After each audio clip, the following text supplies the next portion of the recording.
చిక్కేట్లకు ఫిర్ముగాలు పాత ఇన్ఫా సామాన్కు పాటల పుస్తకాలు. 2 బుగ్గలే బేడా. నీకు బుగ్గల ఊదో నీకే దమ్మే లేదు, నీకు బుగ్గలు ఏం చేసుకుంటావు? ఇంట్లో మా మనవడికి అది బస్తు బలం ఉన్నది, వాడు ఉత్తాడు. ఉత్తరా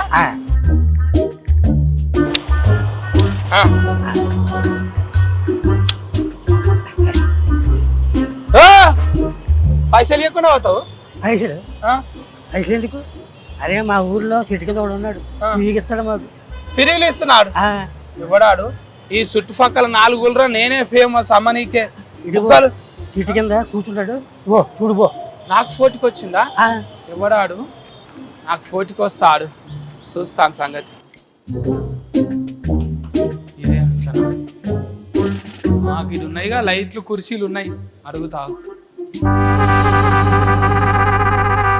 బుగ్గలు అమ్ముతున్నావు అంటే ఏం సంగతి? నువ్వు బుగ్గల నేను ఎందుకు అమ్ముతా బుగ్గలు? పైసలు తీసుకోకుండా ఫ్రీలు ఇస్తున్నావు అంటే అమ్మితే నేను అమ్మాలి ఊళ్ళరా. ఎవరు చెప్పిర్రు? అక్కడ కింద ముసలాయన అంటున్నాడు. కింద ముసలాయన కాగితం తెలియదు అనుకుంటున్నావా? ఫ్రీలు ఎందుకు ఇస్తున్నావు నువ్వు? అలవాటు నేర్పితే. అవి బుగ్గలు కాదు. ఒక్కసారి మీ చుట్టూ చూడండి. ఇక్కడ దవాఖాన బొమ్మ ఉన్నది, సైకిల్ పట్టుకొని అందులో వేసుకొని అమ్ముతున్నావా? మీరు అమ్మాయి దగ్గర నేను ఎక్కడ అమ్ముతా కానీ ఇవన్నీ సినిమాలు. సారు రాఘవేంద్రరావు సారు, అరే తనకెళ్ళ బారి సారు, అందరు ఉన్నారు కానీ ఇలా సినిమా నేను కూడా ఉన్నా చూడండి. బాగున్నా కదా? నువ్వు ఇక్కడ మళ్ళీ జరా అమ్మ కొడుకో, నువ్వా పాటలు వాడే మేడం కొడుకు కదా? ఇది నీ పేరు ఏంటిది? ఉప్పు బస్తా అది ఉంటది ముందుగా లేనిది, అది ఆకాశ్ ఉప్పు బస్తా. ఉప్పు బస్తా, ఆకాశ్ ఉప్పు బస్తా. సర్నేమ్ ఉంటది కదా మమ్మీ.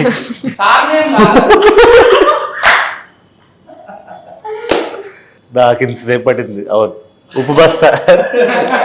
ఏం పేరు చెప్పు, నువ్వు చెప్పు. ఆకాశ్ ఉప్పు బస్తా. మంచిగా చెప్పు, మళ్ళా అమ్మ చూసింది అనుకో ఫెయిల్ అవుతుంది ఆయన. ఉపద్రష్ట. అది నాకు ఒత్తులు కాగునింతాలు రావు కానీ బస్తా చేశారు దాన్ని. చూసినావా? అయితే ముద్దుగిడ కూర్చురు. నేను ఆయనతో డౌటింగ్ కొట్టింది. నాకు నేను బుగ్గలమ్ముడు సిక్కేంటికి లేక ఇంట్లోనే అనుకున్న సినిమాలనా. అయితే హీరోయిన్ కదా ఏమే? అవును, చూసిన అందులో పోస్టరింగ్ లో మంచిగా కొట్టినావు. నీ పేరు బాగానా? ఇంకేందో కొనక్కున్నదా నీకు కూడా ఉప్పు బస్తా లేక? ఏమన్నది? ఏం పందిరి? వాళ్ళ పందిరా? Rolling, it should be rolling. నాకు వద్దది. భావన అంటే చాలు. ఇంకా డైరెక్టర్ పేరు అయితే పెద్దగానే ఉన్నది, చూసిన నేను. గంగనా మోనా శేఖర్. గంగన మోని. అందరికి ఇవి కొన పేర్లు గమ్మత్తున్నాయి. మీరు పెట్టిన పేర్లు గమ్మత్తుంది. ఆస్తుకి అట్లా కుదిరినాయి. శేఖర్ అన్న చెప్పే, నువ్వు చిన్నోనివో పెద్దోనివో కరెంటు తీగ లెక్క సన్నమే ఉన్నావు కానీ అది కూడా తీసినావు అంట కానీ. పంచతంత్రం. పంచతంత్ర కథలు. అదేంటిది? ఆంకమాలజా?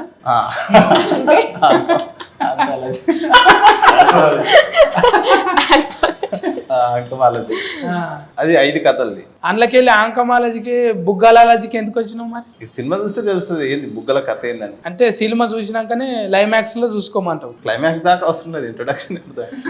గిన్ని గానం నెత్తి మీద ఎట్లా వేసుకున్నావే? ఎన్ని గానం?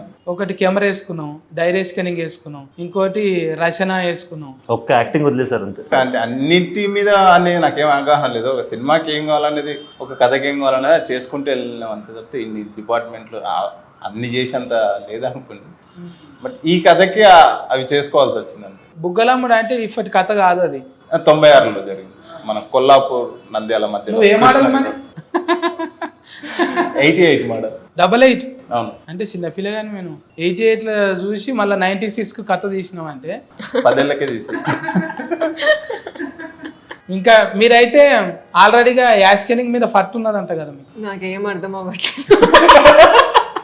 నేను ఏమన్నా యాస్కెనింగ్ మీద గ్రిఫ్ ఉన్నది, యాక్టింగ్ మీద గ్రిప్ ఉన్నది. ఆ గ్రిఫ్ తోని చెప్తుంటివా ఆల్రెడీ ఇది నేను చేసేసిన, ఇది నాకు పెద్ద కథ కాదా? రోజు సెట్ మీదకి రావడం ఇది నేను ముందు చేశాను సార్. లేదు అంటే కెమెరా ముందు ఎక్స్పీరియన్స్ తక్కువ, నేను థియేటర్ ఎక్కువ చేశాను, సో చాలా నేర్చుకున్నాను. మీకు అంటే ఆ స్టేజీల మీద అంటే గట్టిగా ఒలుతారు కదా? కరెక్ట్. ఒలుతుంటే డైరెక్టర్ అన్నాడా కొంచెం కూల్గా మాట్లాడాలి? చెప్పారు యాక్చువల్లీ రిహర్సల్ అప్పుడు వర్క్ షాప్ చేస్తున్నప్పుడు చెప్పారు అంత అరవడం అక్కర్లేదని డబ్బింగ్ లో చూసుకోవచ్చు. ఇప్పుడు నీకు కుతికే సాఫ్ మంచిగా ఉండి మమ్మీ లేక పాటలు పాడతావు అనుకుంటే మళ్ళీ యాస్కెనింగ్లకి ఎందుకు వచ్చినావు? ఫ్యామిలీ అంతా మ్యూజిక్ సైడ్ వెళ్ళిపోయారు. మా అమ్మమ్మ మ్యూజిక్ టీచర్, మా చెల్లి పాడుతుంది, అమ్మ పాడుతుంది మొత్తం. సో నేను కొంచెం ఏదన్నా తేడాగా చేద్దాం మన ఫ్యామిలీలో అని ఫస్ట్ డాన్స్ మొదలెట్టిన తర్వాత యాక్టింగ్ మీద కొంచెం కొంచెం అలా ఇంట్రెస్ట్ పెరిగి ఫైనలీ సార్ నాకు ఒక గొప్ప అవకాశం ఇచ్చారు, దాన్ని పోగొట్టుకోవాలి లేక. అరే ఇంట్లో గ్రామంలో మంచిగా కండలు అవి పోస్టింగ్లు బాగానే పెట్టినావు. ఏదో అండి ఇలాంటి అవకాశాలు వస్తాయనే పెడతాం మేము అంతే. ముందుగాల ఆల్రెడీగా దస్తి వేయొచ్చు అనేది కండలు పెంచిండు. కన్నలు కుతికే మీద పెట్టలేడు, మొత్తం ఫెయి మీదనే పెట్టిండు. అన్ని కండలు పెంచినా కూడా నాకు ఓన్లీ ఫుల్ షర్ట్లు వేసారు, ఏం కనపడకుండా. అబ్బా బాధ అనిపిస్తుంది కదా ఎవరికైనా.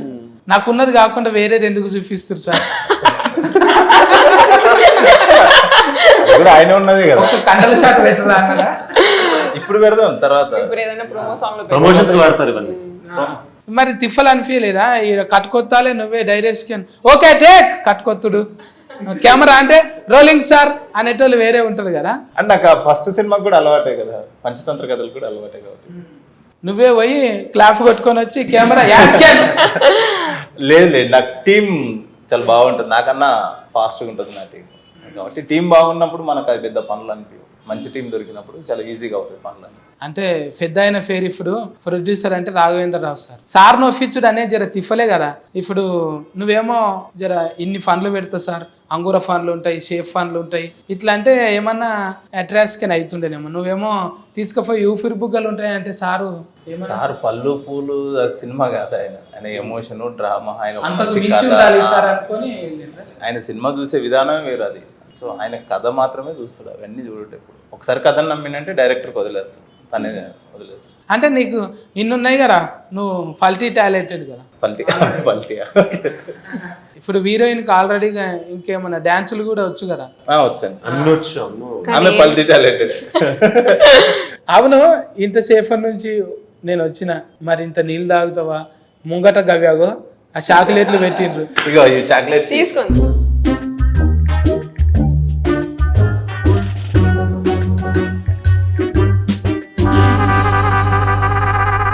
కెమెరా బంద్ చేయండి అన్న. చూ గీలు అవ్వాలరా వాయమ్మో, చదువుతుంది నాకు. వాళ్ళు బెలూన్స్ అమ్ముతాడు అంటే ఏమనుకున్నావు? నేను ఫిలేస్ గుర్తుందంటే మెడికల్ దవాఖానాలు ఏమో ఉంటుంది అనుకున్నా, కానీ నువ్వు గీ ఫన్ మీద ఉన్నావు. దాని తప్పేముంది? తప్పులేరా? తప్పు అనుకుంటాం మనం, అదే పెద్ద ప్రాబ్లం. ఏంది ప్రాబ్లం? అది పట్టుకున్నాక ఎట్లయితే తెలిసినా ఎట్లయితుంది? చెయ్యి అంత నరాలు గుంజుతాయి, నీకేమెరక. ఇది నాకు తెలిసిన వాళ్ళు చూడాలి, కానీ సత్తి 2-3 దినాల దాకా మాతో మాట్లాడకు నువ్వు అంటారు. అంత పెద్ద తప్ప అది? మరి కాదా? అదే సినిమా తప్పు అనుకుంటాం మనం, కానీ తప్పు కాదు, అన్నిటికంటే అవసరమైనది అది. 1996లో దాని అవసరం ఏంటి అనేది సినిమా. ఇక ఇదే ఫన్, ఇక ఊరందరికి ఇదే ఫన్. మాకు ఏం పని లేదు.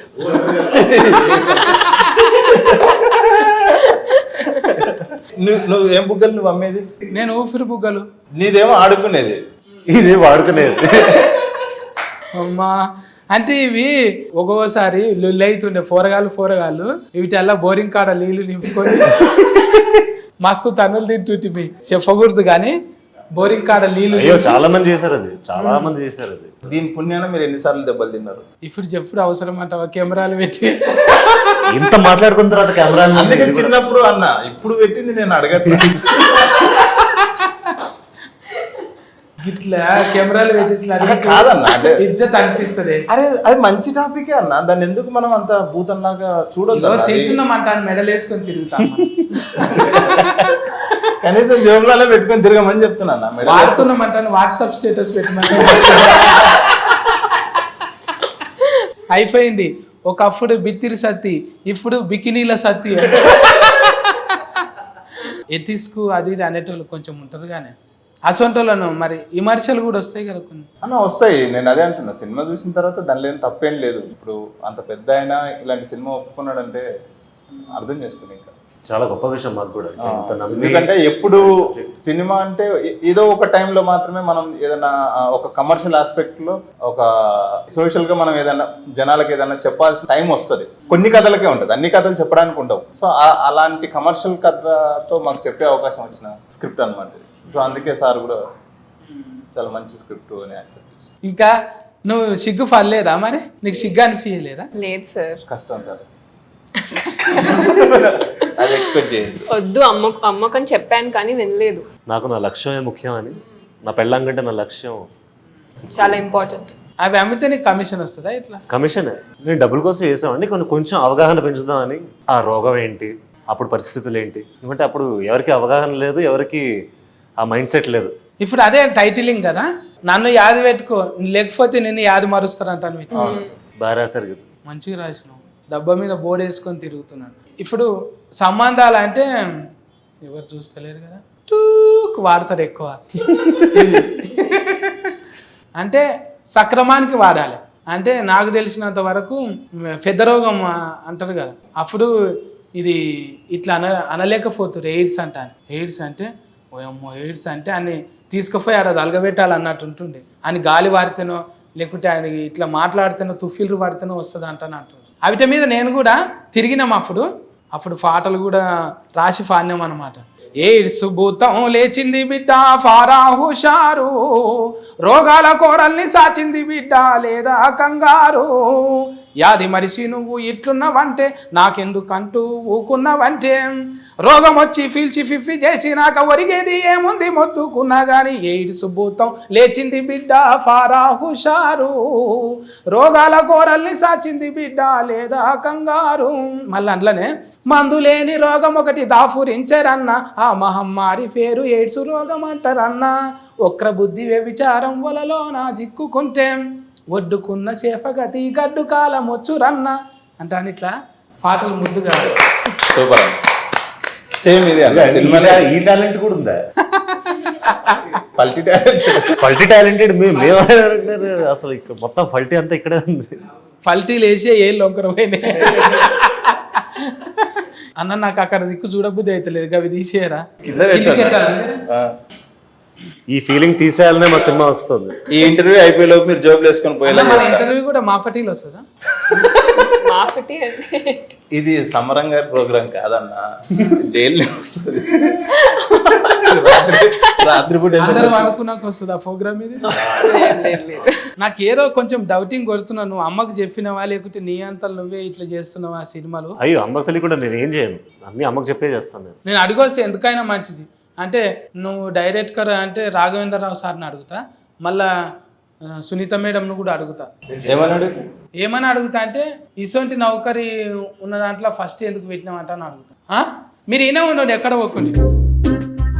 ఎప్పుడైతే ఆకాష్ నాకు యాక్టింగ్ అంటే చాలా ఇష్టం అని చెప్పాడు, ఒక్క క్షణం నేను కూడా కంగారు పడ్డాను. మనం పాడితే గిడితే పాటలు పాడాలి కానీ ఇదేందిరా యాష్. లేదు,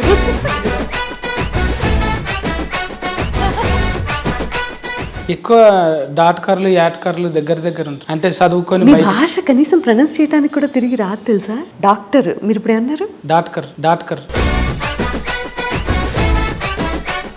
ఇదేంటిది? సత్తి డిక్షనరీయా?